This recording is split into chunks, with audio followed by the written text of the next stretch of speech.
압도적 뉴스 콘텐츠 3프로 뉴스룸입니다. 안녕하세요, 이주호 기자입니다. 안녕하세요, 권순우 기자입니다. 지금 모든 관심이 5,800분이 여기 계시네요. 감사드립니다. 지금 옆집에 아주 호떡집 불나가지고. 그러니까요. 야, 이거 이기기 힘들다 이거. 이거 인정해야 됩니다. 우리가 뭐 어딜 가도 항상 네. 지는 스타일이긴 한데. 네. 그래도 이게 YTN 동접자가 7만 명이 넘네요. 와우. 그러니까요. 이거는 못 이기겠지만 네. 저희는 일단 더 중요한 뉴스들이 오늘 엄청나게 많았습니다. 그러니까요. 굉장히 이제 큰 기업들의 실적 발표들이 좀 이어졌는데요.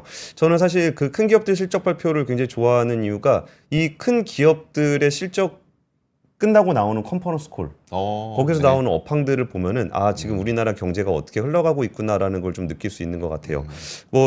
하이브 관련한 취재한 얘기는 뭐 끝에 시간 있으면 좀 드리고 네. 정말 그 실시간으로 궁금하시다 그러면 요즘에는 시청자분들 직접 보실 수 있잖아요. 그렇죠. 이거 재밌더라고요. 저희는 재미없는 현대차 원래 실적. 옛날에는 이제 기자회견하면 네. 기자들이 이제 가서 보고 전달해 드렸는데 네. 요즘은 다 실시간으로 다 같이 보니까 그렇죠. 이게 참 좀 그렇습니다. 예. 먼저 현대차 실적 나왔습니다. 1분기 기준으로 최대 매출 나왔는데요. 네. 이게 사실 피크아웃론이 조금 무색한 상황입니다. 사실 피크아웃은 맞죠. 저도 이제 피크아웃 이제 작년 내내 네. 현대차 피크아웃론을 부정하던 사람이잖아요. 그렇죠. 네. 근데 피크아웃은 맞아요. 이게 그 판매가 좀 감소를 했습니다. 그래서 글로벌 시장에서 한 100만 대 정도를 팔았는데 전년 동기 대비해서 한 1.5% 정도 감소를 했습니다. 그럼에도 불구하고 국내 시장은 많이 감소했어요. 16.3% 감소를 했는데 이게 그 신차 만들 때 공장 좀 쉬거든요. 정비하고 막 그럴 때 네. 아산 공장 쉬면서 국내 시장에서 뭐 판매가 16%나 감소를 했습니다. 그럼에도 불구하고 1분기 최대 매출을 냈고 영업이익과 당기순이익은 조금씩 줄었습니다. 한번 같이 네. 보실까요? 보시죠. 네, 조금씩 줄었는데 뭐 그렇게 많이 줄지는 않았습니다. 영업이익은 2.3%, 당기순이익은 1.3%, 매출액은 7.6%가 오히려 전년 대비해서 늘었습니다. 그러니까 이렇게 된 거는 다들 뭐 생각하실 수 있는 것들이 일단 환율 그렇죠. 네. 뭐 끝내주죠. 도와줬겠죠. 많이 도움이 됐겠죠. 네. 나라는 힘든데 현대차는 좋아합니다. 그리고 제가 그때 현대차 분한테 그 사와서 만들어서 파는 거니까 사올 때 비싸게 사오지 않냐. 그러니까요. 그랬더니 전체 원가에서 수입하는 거가 있는데 네. 그거만큼도 못 팔면은 장사하지 말아야죠 그러더라고요. 아무리 수입 물가가 올라간다 하더라도 네네. 수출에서의 매출이 훨씬 더 크기 때문에 거기서 더 이익이 난다 이런 그러네요. 얘기였습니다. 그럼 이 비결은 뭐냐라고 생각하면은 한번 같이 두 번째 거 한번 같이 보실까요? 네. 이게 되게 중요한 표입니다. 현대차 IR 할 때마다 항상 나오는 표인데 지금 제일 큰 57.2라고 써 있는 거 있잖아요. 57점이 어느 쪽에? 왼쪽이에요, 오른쪽에? 왼쪽에 두 번째. 네네. 왼쪽에 두 번째. 네. 이 57.2라고 써 있는 거 이게 SUV예요. 그러니까 이게 예전에 40도 안 됐었어요. 그러다가 SUV는 여러분 여기 투자하시는 분들이 많을 거니까 솔직하게 말씀드리면은 차 회사에서는 SUV를 되게 팔고 싶어하고 소비자 입장에서는 SUV가 별로 안 좋다라고 차 회사는 생각해요. 회사가? 네. 회사가 생각하기에 소비자한테 좋은 게 SUV가 아니다? 그쵸. 네네. 그게 왜요? 원가나 그런 거 대비해서 SUV가 더 비싸다는 거예요. 그러면 소비자한테는 안 좋은 거네. 그리고 이제 차 회사 안에는 차 전문가들이 많잖아요. 네. 그러면 이제 차체가 좀 더 낮기 때문에 승차감이라든지 이런 게 더 세단이 낫다고 생각해요. 네. 근데 소비자들이 SUV를 더 좋아하잖아요. 그러니까 SUV를 더 비싸게 팝니다. 그래가지고 그 차 회사 사람들은 좀 되게 미안해해요. 그리고 SUV 비중이 높아지면 네. 차 회사는 매출과 영업이익이 동시에 늘어납니다. 좋아지는군요. 왜냐면 원가가 더 들어가는 게 아니니까. 그렇죠. 이게 뭐 SUV를 그러니까 소나타하고 뭐 산타페하고 네. 플랫폼이 똑같으니까. 그럼 그럼 얼마나 좋아요. 그러네. 그리고 이제 다시 한번 보여주시면은 두 번째 나와 있는 바로 위에 SUV 바로 위에가 5.6 써 있는 거 있거든요. 네, 5.6. 네, 이게 제네시스입니다. 그래가지고 이 5.6 나오는 거하고 이 57.2 나오는 거 요거 두 개를 합쳐서 네. 숫자가 커지면은 현대차의 매출과 영업이익이 좋아진다는 얘기입니다. 그렇군요. 왜냐하면 제네시스도 비싼 차기 때문에 매출과 영업이익이 좋아요. 좋죠. 네. 그러니까 요 비중을 높이는 게 현대차의 밸류에이션을 높여줍니다. 그러니까 똑같은 이익이라고 하더라도 네. 이 SUV하고 제네시스가 높아진다는 거는 해외 시장에서 평가를 잘 받는다는 얘기예요. 네. 그리고 요게 늘어나면 되게 좋은 건데 그래서 지금 매출과 영업이익 그러니까 지금 판매 대수는 좀 줄어들었음에도 불구하고 매출과 영업이익은 조금 줄긴 했습니다. 네. 이런 게 나왔다는 것이 그 어쩌면 경쟁력이 좀 더 높아졌다라고 보시면 될 것 같아요. 네. 그리고서 이게 밸류업에 대해서도 좀 현대차랑 좀 얘기해 보면은 되게 부담스러워합니다. 밸류에 대해서요? 밸류업, 밸류업 프로그램. 네. 그래가지고 이 밸류업 프로그램을 하고서 현대차 주가가 쫙 올랐잖아요. 네. 그 얘기는 주주들이 야 주주 환원은 현대차지 그렇죠. 라는 거에 손을 들어준 거잖아요. 네. 그러니까 저요? 저 주주 환원 잘하는 거예요? 그러니까 이 부담을 느껴서 네. 일반기 부담금이 전년 분기 배당금이 1,500원이었거든요. 네. 근데 2,000원으로 올리기로 했습니다. 많이 올렸네요. 그래가지고 33% 증가한 숫자를 기록을 했고요. 현대 글로비스 같은 경우도 이제 해운업황이 별로 안 좋았거든요. 네. 근데 그 어닝 그 컨센서스 기준으로 서프라이즈가 났습니다. 영업이익은 3,800억 정도 나가지고 전년 동기 대비해서 5.4% 감소했는데요. 그 시장에서는 한 3,600억 정도를 생각하고 있었어요. 네. 그리고 3,800억이 나왔는데 우리 현대 글로비스 같은 회사는 더 눈여겨봐야 되는 부분이 뭐냐면은 그 사업 수단이 얼마나 늘어났는가. 네. 그러니까 배가 있으면 그 배를 아무리 열심히 하고 아무리 운임이 올라도 그 안에서 움직입니다. 범위가 있습니다. 네. 그러니까 주문이 안 들어와 가지고 이제 배가 놀고 있거나 네. 그럼 운임이 좀 올라가면 좀 높아지는 게 있잖아요. 근데 그거보다 더 중요한 건 뭐냐? 배가 두 개가 되는 거죠. 그럼 두 배로 버니까요? 네, 이번에 컨퍼런스 콜 나왔는데 그 나왔던 얘기가 자동차 운반선 6척을 새로 짓겠다. 네. 그러니까 오히려 이런 얘기가 저는 더 중요하게 보여요. 그러니까 나머지는 뭐 업황이라든지 그렇죠. 매출에 따라서 이게 오락가락할 수 있는데 네. 배가 한 6척 더 생기면은 그것만큼에서 그러니까 비어서 아예 장사를 못 한다. 이러면 큰일 나죠. 그럼 큰일이죠. 예, 근데 지금 다들 아시다시피 글로벌하게 자동차의 수출이 이것도 중국의 여파가 있습니다. 네. 중국이 자동차 수출을 하기 시작하면서 전 세계에 있는 자동차 운반선들을 빨아들이고 있어요. 그러면은 예를 들어서 폭스바겐이라든지 이런 데가 이제 한국으로 뭘 보내고 할 때 네. 자동차 운반선을 써야 되는데 네. 그 자동차 운반선을 중국이 가져가 버리는 거예요. 더 비싸게 주고. 네. 그러면 나머지가 좀 이렇게 자동차 운반하기가 좀 어렵거든요. 근데 현대 글로비스의 고민은 뭐냐면 폭스바겐이 돈 더 준대. 근데 가도 되나? 못 가져. 현대차는 어쩌지? 형이 야 너 잠깐 일로 와봐. 내 거 먼저 실어. 저 폭스바겐은 연락 왔는데요? 걔 얼마 준다는데 뭐 네. 100원? 80원에 줘. 이게 지금 현대 글로비스의 고민이거든요. 그래서 양이 늘어나야 되는 거군요. 예, 그래서 이게 배를 이번에 늘린다라는 게 딱 그 숫자로 나오는 것보다 오히려 좀 장기적인 전망에서 훨씬 중요한 포인트가 아닌가 싶습니다. 알겠습니다. 와, 되게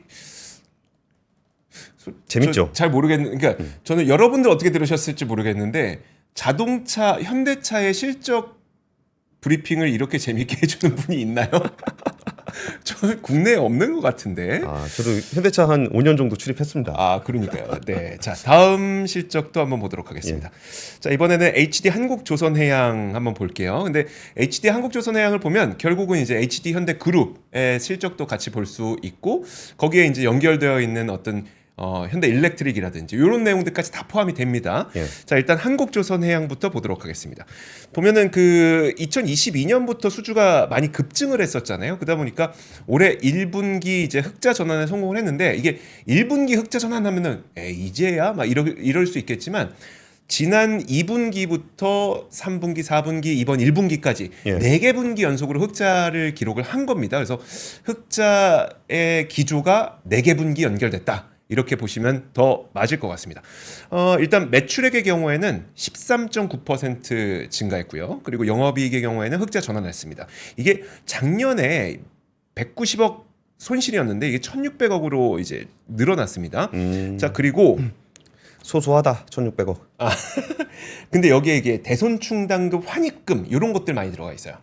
좀 그런 것들이 들어가 있다고 보시면 될 것 같고 그 자회사별로 한번 봐야 되겠죠. 현대미포가 매출이 10% 증가했고 영업 손실이 110억 원으로 집계가 됐고요. 다만 이거는 이제 영업 손실 폭이 줄어든 거라서 개선되고 있다고 보시면 될 것 같고 현대사모 매출이 22.7% 증가했습니다. 그리고 영업이익도 223% 늘어났습니다. 그래서 가장 큰 실적 개선세를 보였고 지금 사업부별로 보면 이 부분은 그거였군요. 자, 사업부별로 보면 조선이 선박 건조 물량 증가하는데 선가까지 오르면서 좋았죠. 매출이 19.7%, 영업이 186%. 186%. 그렇죠. 예. 와, 이게 엔진 기계 128%. 그렇죠. 이게 이렇게 나온. 그러니까 사실 우리가 제가 아까 일부러 4개 분기 연속 흑자 기조를 이어갔습니다라고 말씀드렸던 이유가 뭐냐면 우리가 수주가 뭐 3년치가 늘어났습니다. 3년치 확보했습니다라고 얘기했던 거는 한 2, 3년 전부터였거든요. 그렇죠. 예. 근데 흑자 전환이 된 거는 1년밖에 되지 않았고 이제 앞으로 더 늘어나게 되겠죠. 그쵸. 왜냐하면 과거에 수주했던 것들이 이제 건조가 되면서 매출과 영업이익에 찍히게 되니까 조금씩 앞으로 더 늘어나게 될 것 같습니다. 그래서 한국조선해양 관계자도 수주 호조세가 이어지는 가운데 선가 상승분이 본격적으로 반영되기 시작한 만큼 하반기에도 견조한 실적 흐름을 보일 것으로 전망된다라고 얘기를 했습니다. 자, 그리고 이번 컨퍼런스 콜에서 저는 이 부분이 좀 의미가 있다고 생각이 들었는데 강재호 선박해양영업본부 전무가 예. 지난 3년간 대량 발주가 이어진 컨테이너선과 LNG선의 발주량이 상대적으로 줄어든 반면에 탱커랑 원유 운반선 VLCC 발주가 크게 증가하는 추세를 보이고 있다. 라고 얘기를 하고 있습니다. 사실 이게 되게 좀 의미가 있다고 생각이 들거든요. 그러니까 특히 조선이라든지 해운 쪽에서 상당한 의미를 두는 부분이 이런 탱커선이나 원유 운반선입니다. 이쪽이 발주가 늘어나야 사실 원유 운반선이랑 탱커선은 진짜 우리가 매일매일 사용하는 에너지를 실어 나르는 곳이잖아요. 그래서 이런 것들의 수주가 많아져야 사실 실제로 경기가 많이 좋아졌다고 보는 선종이거든요. 근데 이게 지금 늘어나고 있다는 것은 확실히 그러면 물론 그 부분도 분명히 있을 거예요. 이 지중해에서 발생하고 있는 중동 지역에서 발생하고 있는 이 지정학적 리스크 때문에 사실 배 대수가 훨씬 더 좀 많이 필요하기 때문에 주문하는 것도 분명히 있겠습니다만 예. 어쨌든 이런 탱커선과 원유 운반선이 증가하고 있다는 건 결국 실제로 에너지에 대한 수요가 높다라는 걸 보여줄 수 있기 때문에 상당히 좀 큰 의미가 있다고 생각이 듭니다. 자, 그러다 보니까 HD 현대도 1분기 영업이익 48.8% 증가했습니다. 주력인 조선 부문이 회복했고 또 에너지, 전력기기 이쪽이 늘어나면서 상당히 좋다고 했는데 물론 건설기계는 상당히 안 건설 쪽은 안 좋습니다. 자, 보면은 이 부분 말씀드릴게요.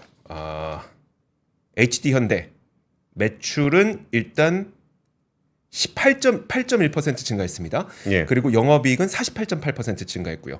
가장 유력했던 좋았던 부분이 정유 전력기기. 네, 그래서 한국조선해양은 이제 조선 쪽에서 실적이 좋았고 에너지에서는 HD 현대 오일뱅크가 매출이 6.5%, 영업이익이 17.8% 증가했고 현대일렉트릭의 매출이 40% 증가했고 영업이익이 178% 증가했고 우리가 요즘에 증시를 보면서 잘 나가는 업종들 있잖아요. 예. 그런 것들이 잘 나오게 되면서 이 그룹사인 HD 현대까지 좀 좋은 실적을 기록했다는 걸 볼 수 있었습니다. 그래서 제가 그분 좀 만났었어요. 아까 얘기하셨던 그분 강재호? 만났었는데 그분이 그 얘기 했었어요. 네.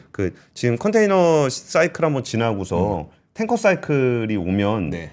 오히려 장기 호황 갈 수 있을 것 같아요. 그니까요. 예, 컨테이너는 그때 코로나 때 워낙 발주가 많이 나와가지고 그쵸. 그건 좀 줄어들 수밖에 없는 상황인데 여기에 이제 원유 운반이나 이쪽으로 또 연결이 되면은 장기 호황 갈 수 있을 것 같다는 얘기했는데 지금 그 시즌이 오고 있는 것 같습니다. 그런 것 같습니다. 그리고 저는 포스코도 오늘 실적 발표했습니다. 와 진짜 오늘 장난 아니었어요. 반도체, 철강, 자동차, 거기에 LG 전자, LG 디스플레이, LG 엔솔 뭐 정말 굵직굵직한 얘기가 많이 나와서 뭘 먼저 전달해 드려야 될지를 고민하고 있었는데 지금 여러분은 다들 하이브에 관심. 이게 쉽지 않아요. 스브스 지금 10만 명 본다고 합니다.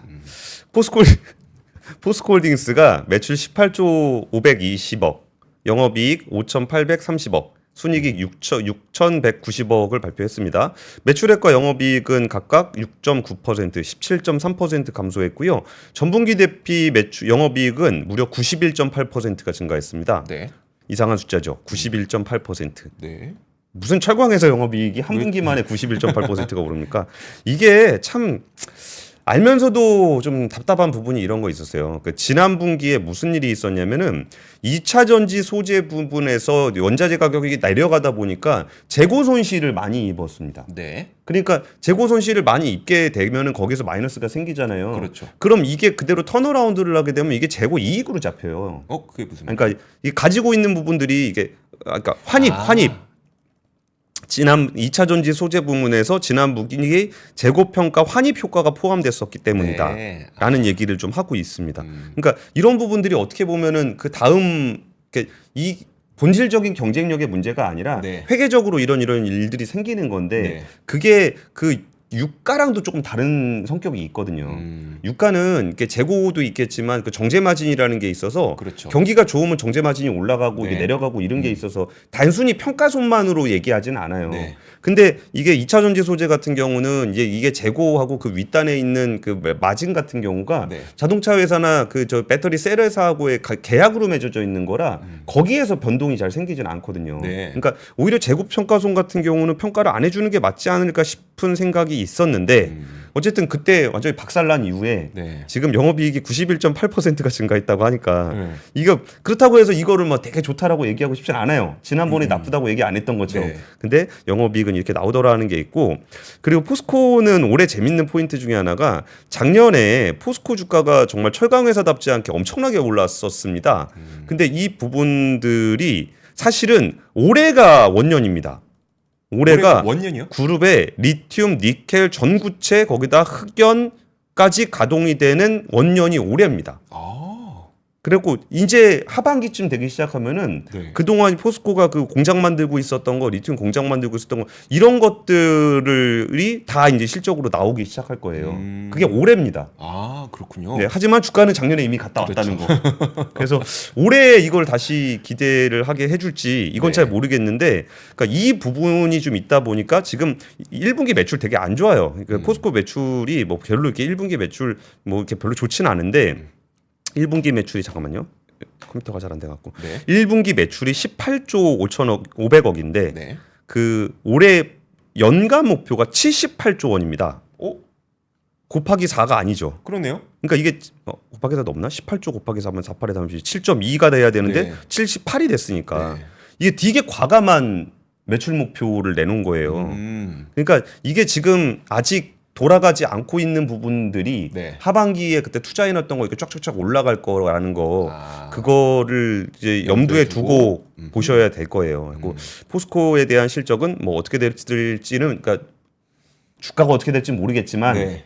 그동안 우리가 포스코한테 기대했던 2차 전지 소재 부문 관련한 생산은 올해 이루어진다. 네. 라는 부분이 오늘 있었던 그 컨퍼런스 콜의 제일 포인트가 아니었나 싶습니다. 근데 그 생산이 이루어지게 되면 플러스면 플러스지 마이너스 될 일은 없는 거잖아요. 그렇죠. 얼마나 플러스일지에 대한 기대감과 현실의 괴리? 뭐 그 정도가 있겠죠. 그 정도? 그리고 이제 2차 전지 쪽에서 요새 좀 기대감이 좀 떨어지는 건 있는데 네. 그래도 뭐 생산을 하면은 플러스는 나오겠죠. 네. 근데 제 채팅창 보다가 상처받은 게 이제 그린님이 네. 가장 신뢰하는 기자였는데 하이브 문제 입장 관련한 부분이 실망입니다. 근데 제가 하이브 관련한 입장을 발표를 해야 되는 위치도 아닐 아니잖아요. 뿐더러 입장을 발표한 적이 있나 싶은데 오늘 네. 뉴스 좀 빨리 끝나면은 하이브 관련한 소식도 전해드리도록 하겠습니다. 알겠습니다. 좀- 근데 지금은 업데이트하기가 되게 어려웠던 게 저의 취재원들도 네. 그 하이브 관련한 걸 취재할 때 취재원들도 그 미니진 기자회견 보고 있어갖고 지금은 전화가 안 되는군요. 지금은 서로들 뭐 얘기할 게 없었습니다. 네네. 알겠습니다. 그냥 품평만 하고 있었어요. 어. 그냥 뭐 이렇게 카톡 주고받으면서. 주고받으면서. 네, 네.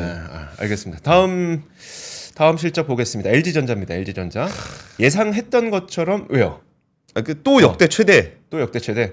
1분기 중 역대 최대 매출을 기록을 했습니다. 가장 주력이었던 그 생활가전, 그 다음에 전장 사업 이쪽이 잘 됐던 것으로 확인이 됐습니다. 일단 전체적인 매출과 영업이익 흐름을 한번 살펴드리면 일단 올 1분기 영업이익은 1조 3,354억 원. 그러니까 작년보다 10.8% 감소했거든요. 근데 매출을 보면 21조 959억 원. 작년 동기보다 3.3% 증가한 것으로 나타났습니다. 지금 보면은 지금 그 고환율 그리고 고금리 요것 때문에 수출을 하면 사실 우린 좋긴 좋은 거잖아요. 근데 수요가 좀 안 좋은 거죠. 특히 이제 내구재의 경우에는 예. 사실 할부를 사용하기도 하고 우리나라에서는 무이자 할부가 좀 많이 좀 익숙하겠지만 해외에서는 할부를 하면 당연히 이자를 내는 거니까 이런 내구재를 살 때는 우리나라와 다르게 또 해외에서는 약간 금리가 너무 높으면 약간 수요가 지연되는 게 있고요. 그리고 그러니까 이제 결국은 이제 뭐 영업이익이라든지 이런 것들이 조금 좀 부족했던 거고. 근데 되게 특이했던 거는 이겁니다. LG전자에서 구독 모델 하고 있는 거 아세요? 구독 모델 네. 했다는 얘긴 들었는데 뭘 구독하죠? 온갖 걸 다 하던데요. 그러니까 예를 들어 우리가 구독하면 흔히 생각하는 거는 안마의자, 예. 그 다음에 정수기 요 정도 생각할 텐데 들어가 보면은 뭐 이게 얼마나 잘 되고 있는지 잘 모르겠으나 냉장고, 에어컨, 뭐 진짜 간단한 가전기기에서부터 뭐 진짜 온갖 가전기기를 다 구독을 하더라고요. 그래서 예컨대 뭐 냉장고의 경우에는 아무래도 좀 되게 큰 내구재다 보니까 월 구독료가 한 10만 원 정도 되는 것, 뭐 이런 식으로 하고 있더라고요. 여기에 지금 좀 사활을 걸고 있는 것 같습니다. 그래서 그 부분에 대해서도 구독 등 지속적인 매출과 수익 창출이 가능한 사업 방식을 도입하고 기회가 큰 B2B 성장을 지속하겠다라고 얘기를 했습니다. 자, 생활가전 부분 한번 보도록 하겠습니다. 지금 보시면은 화면 한번 보여주세요. 생활가전이 1분기 이게 얼마죠? 8조 6천억 원, 8조 6천억 원으로 10.9% 증가해서 이게 사실 글로벌 경기 둔화에 대한 수요 회복 지연이 있었음에도 불구하고 상당히 좋은 모습을 보였고 이 전장 사업 바로 보여드리도록 하겠습니다. 전장 사업, 자동차. 네, 예. 인포테인먼트 전장 사업에 대해서 1분기 매출액 2조 6,619억 원, 2조 6천억. 네, 예. 그리고 영업이익 분기가 520억 원, 영업이익 520억 원으로 2%의 영업이익률 기록했습니다. 예. 높진 않네요. 이익률이 높진 않네요. 그쵸. 이익률이 아직 높진 않죠. 근데 LG전자에서 하는 말은 뭐냐면 그래도 지금까지 우리가 수주잔고를 받아왔다면 이게 조금씩 매출 성장으로 이어지고 있다. 예. 그런 얘기를 하고 있습니다. 자, 그리고 TV 사업 담당하는 H사업본부 이쪽은 이제 매출은 아무래도 유럽의 TV 수요가 회복되고 있다고 합니다. 이런 것들이 좀 도움이 됐다고 했고, 그리고 네, 비즈니스 솔루션 사업부 여기도 그 매출이 6.5% 늘었습니다. 이게 졸업 입학 시즌을 맞아서 온디바이스 AI를 구현한 LG 그램 신제품 등이 좋은 반응을 얻었기 때문이다라고 얘기를 하고 노트북. 있습니다. 네, 노트북이요. 신났기 때문에. 자, 그래서 지금 보면은 일단 우리가 항상 생각을 해왔던 생활 가전, 그 다음에 전장이 LG 전자의 실적을 이끌고 있고 여기에서 또 저는 되게 특이한 게 생활 가전에서 구독형 모델을 사실 새로운 성장 동력으로 삼고 있다. 이런 부분을 좀 볼 수가 있었습니다. 근데 아까 그 2조 6천억 그게 네. 그 전장 사업뿐만인가요? 아니면 전장입니다. 전체- 전장만 2조 2조 6,600억 전장만. 제가 왜 그 얘기 왜 네. 드렸냐면은 그 전장 사업부 수주 잔고가 뭐 이번에 발표 안 된 것 같은데 네네. 100조 될 거거든요. 100조. 예. 그럼 2조 6천억씩에서 1년 하면 대충 한 10조 네. 정도 한다 치면은 거의 10년치 수주 받아놨다는 얘기인 거잖아요. 네. 그러니까 매출액 대비해서 한번 수주 잔고를 몇 년치인지를 한번 역산해 본 건데 네. 이게 아직까지 본격적인 매출이 안 난 것 같아요. 수주해 놓은 거에 비해서 네. 10년치를 받았을 리는 없으니까 그렇죠. 네. 5년치만 받았다고 하더라도 그럼 지금의 매출액의 한 2배 정도는 아. 나와야 되는 거니까 네. 뭐 마진이 뭐 얼마나 될지는 모르겠지만 그 숫자가 얼마나 좀 나올지 근데 뭐 여기뿐만 아니라 또 어닝 서프라이즈 정말 재미없는 어닝 서프라이즈 SK 하이닉스 왜 너무 재미가 없었죠? 뭐 누구나 다 예상했던 어닝 서프라이즈 메모리 시황이 개선이 되면서 1분기 매출액과 영업이익 매출액 12조 4천억 영업이익이 2조 8천억 나왔습니다. 매출액은 전년 동기 대비해서 144.3% 영업이익은 흑자 전환됐습니다. 1분기 매출은 동분기 기준 최대치입니다. 와 이게 말이 됩니까? 와. 아니 이 메모리 반도체 사이클이 네. 바닥을 찍고서 그러니까 이번에 네. 처음 올라온 거잖아요. 근데 최대. 근데 최대야. 야 정말 아. 대단합니다. 이 시장의 예상치가 영업이익 1조 8천억 예상했는데 네. 2조 8천억 나왔습니다. 초 서프라이즈네요. 초 서프라이즈죠. 그 예전에 뭐 삼성전자 4조 8천억 얘기하다가 6조 나왔으니까. 6조 나왔어. 네. 6.6조 나왔잖아요. 그렇죠. 6.6조 나왔죠. 그러니까 이거는 진짜 이렇게 누구도 예상하기가 좀 어려웠을 건데 그 애널리스트들이 진짜 힘들 것 같아요. 그러니까 우리야 좀 뭐 기자들이야 뭐 얘기하다 좀 틀리면 죄송합니다 하면 되는데 네. 애널리스트 분들은 그거를 이제 전망하는 게 자기 업이잖아요. 그렇죠. 근데 이게 이렇게 나오면 야 참 지금 벌써 몇 번째 서프라이즈입니까? 차, 철강, 전자 디램까지. 네. 그러니까 1분기 디램 평균 ASP 평균 판매 단가는 전분기 대비 10에서 20% 상승했고요. 낸드 플래시 같은 경우도 22에서 28% 가격이 인상된 것으로 분석하고 있어요. 트렌드포스에서. 그러면 어떤 일이 벌어지냐면은 그동안 낸드 플래시는 올해 안에 흑자 전환이 가능했으면 좋겠다라는 기대감이 있었습니다. 네. 지금 1분기인데 흑자 전환했답니다. 아 그래요? 네. 그냥 뭐 좋습니다. 그러면 그 우리 뭐 낸드 품귀 현상 네. 이런 것들이 벌써 이제 확 아니 뭐 아직 품기까지는 아니고 네. 가동률을 이제 높여야죠. 네네. 그동안 워낙 감산을 해놨기 때문에 가동률을 계속적으로 높여가는 수준이 됐고 있고요. 또 하나 좀 인상적이었던 표현은 그 선단 공정 중심으로만 생산을 확대하겠다. 선단 공정. 선단 공정이라는 거는 좀 첨단 제품 네네. 얘기하는 겁니다. 첨단 공정 중심으로만 생산을 확대하겠다. 왜냐? 비싼 거 팔아야죠. 그렇죠. 물 들어왔는데. 네. 똑같은 공장에서 물 들어왔는데 지금 뭐 비싼 거 팔 거냐, 싼 거 팔 거냐 하면 무조건 비싼 거 먼저 팔아야죠. 그렇죠, 그렇죠. 그래서 일단 비싼 것만 생산을 확대할 건데, 그러니까 현재 높은 재고 수준을 차지하는 건 레거시 제품이기 때문에 네. 하반기에는 굉장히 타이트하게 될 거다. 그러니까 비싼 거 먼저 생산해서 팔 거니까 네. 지금 레거시하게 조금 재고 쌓여 있는 거는 생산을 많이 안 할 거라 네. 그거는 뒤로 갈수록 수요가 타이트해질 거다라는 얘기를 좀 하고 있어요. 거기다가 이제 HBM 같은 경우에는 일반 디램보다 웨이퍼 생산 능력을 더 많이 필요로 하기 때문에 하반기 PC 서버 스마트폰 디램 수요가 늘어날 경우에 일반 디램 공급 부족이 생겨날 수 있다라고 얘기하고 네. SK하이닉스가 이번 또 얘기한 게 올해 디램 업계의 가동률이 과거 피크 수준까지 미치지 못할 거다. 그래서 빠른 속도로 가동률을 회복하게 될 거다라고 얘기를 하고 있어요. 이것도 참 좋죠. 이거를 다 모아서 그 다음 서프라이즈는 이주호 기자가 전해주시겠습니다. 경제 성장률이. 경제 성장률 서프라이즈. 자, 우리나라 이렇게 좋았습니까? 도대체 왜 나만 힘들었지? 그러니까요. 왜 우리만 힘들었지? 그러니까 어쨌든 그 1분기 경제 성장률이 1.3%가 나왔는데 이게 원래 사람들이 예상하기로는 작년 4분기가 0.6%였었거든요. 거기서 조금 더 좋아지지 않을까 요 정도 예상하고 있었어요. 근데 1.3%? 예상했던 거에 비해서 거의 2배는 높게 나왔는데 예. 그 정도가 지금 나온 겁니다. 그래서 사실 1분기 경제 성장률이 굉장히 좀 좋은 1.3이 많군요. 이제 1.3 이요. 제목을 좀 잘못 썼어요. 1분기 1.3. 1.3%. 네, 1.3입니다. 네, 제목 좀 바꿔주세요. 네, 제목 한번 보여주세요. 자, 화면 한번 보여주시면 지금 보시면 그 2024년 1분기 1.3.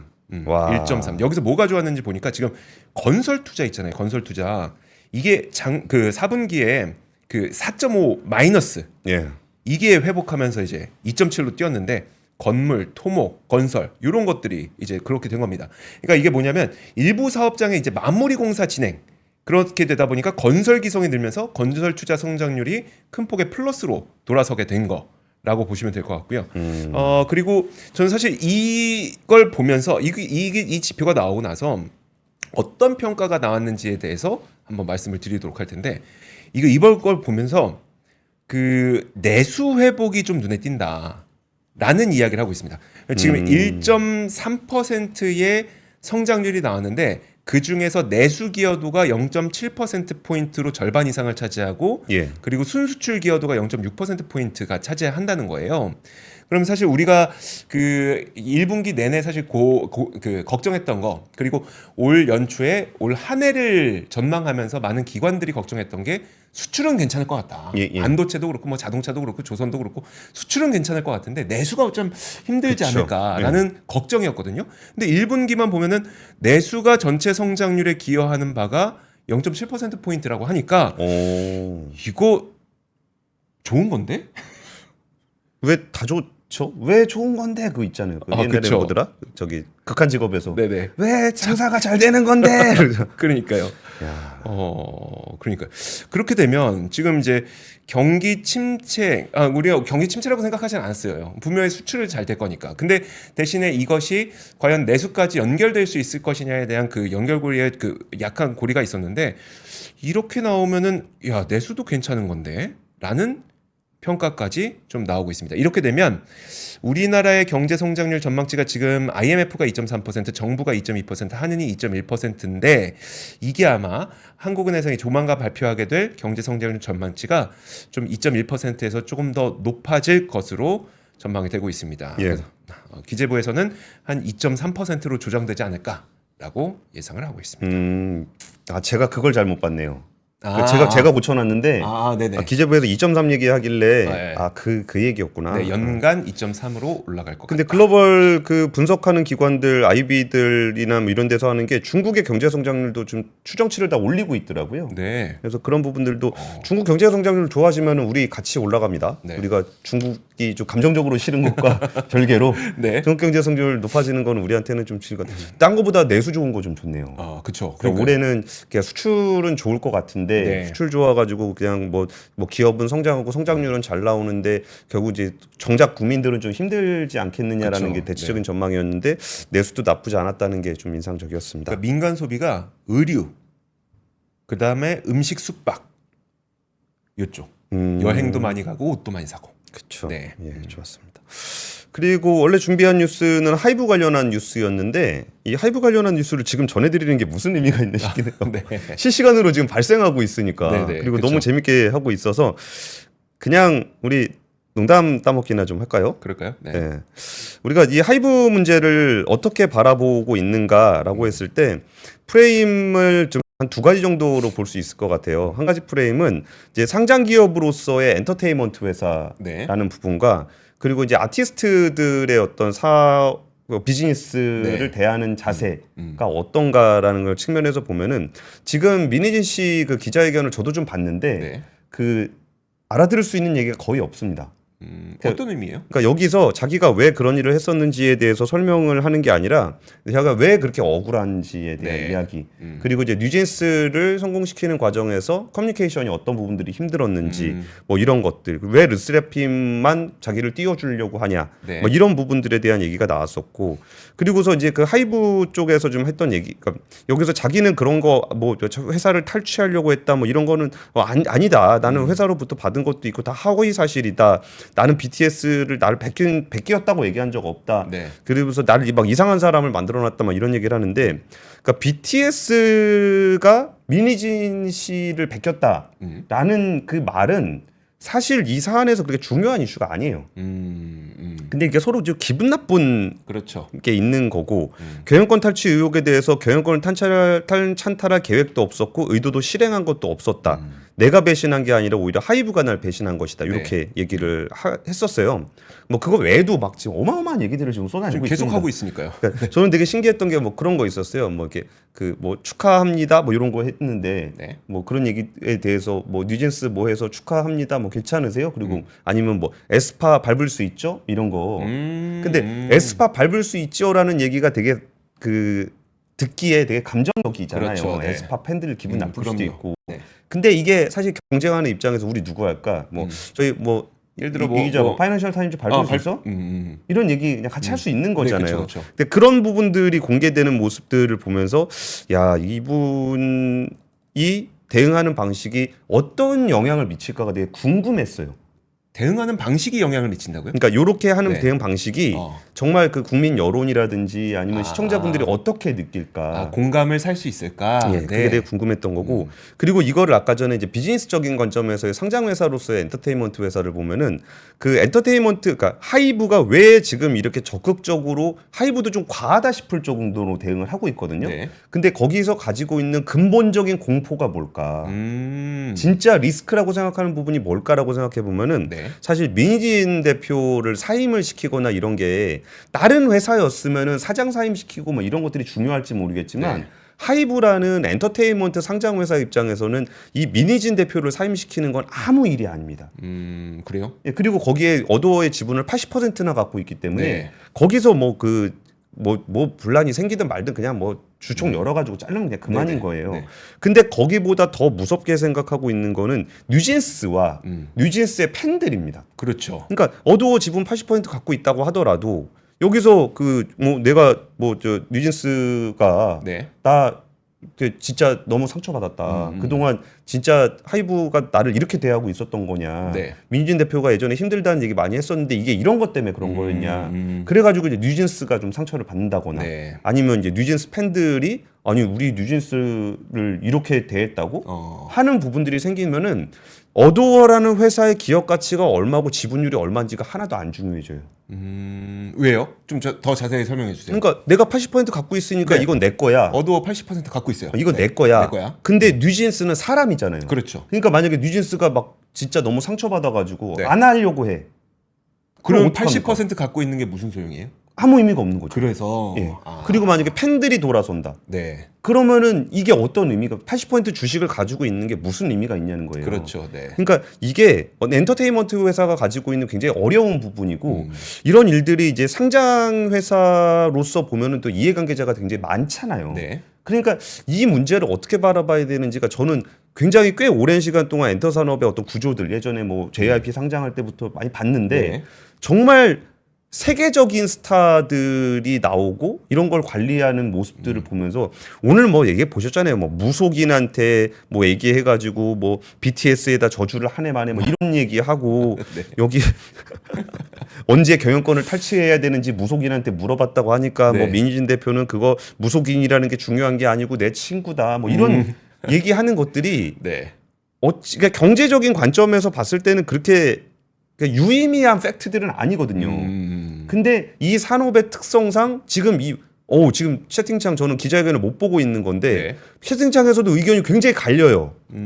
여론은 지금 민 대표 분위기로 가고 있다. 아, 그래요? 라는 게 있고 부인님은 기자회견을 저런 식으로 하면 스스로 자멸하는 것이다. 아, 보면서도 갈리는군요. 예, 그래가지고 와 이게 어떻게 돌아가는 걸까라는 게 굉장히 좀 궁금했고 좀 이게 저게 제일 무서울 것 같아요. 조은 하루님이 말씀하신 거. 팬들 하이브 안치되겠네. 이게 무서운 거죠. 그게 무서운데 어제 하이브 뉴진스 팬클럽에서 네. 이 자신들의 분쟁에 뉴진스를 앞세우지 말라라고 트럭을 또 보냈어요. 그래요. 예. 그러니까 민희진 대표가 이제 뉴진스를 힘들게 했다라는 것을 되게 주요 논거로 사용하고 있거든요. 네. 그러니까 그 부분에서도 이게 우리가 자본시장에서 보던 그런 패턴이 아니야 이게. 그래서 제가 취재하기가 굉장히 어렵습니다. 네. 시간 다 됐네요. 이제 그러네요. 저희도 민희진 대표 기자회견 보러 가시죠. 알겠습니다. 예. 자, 그러면 3프로 뉴스룸은 여기서 마무리 짓겠습니다. 고맙습니다. 감사합니다. 박근영, 이선영, 사경인, 염승환 투자 마스터들의 세심한 케어로 건강한 투자 습관을 만드세요.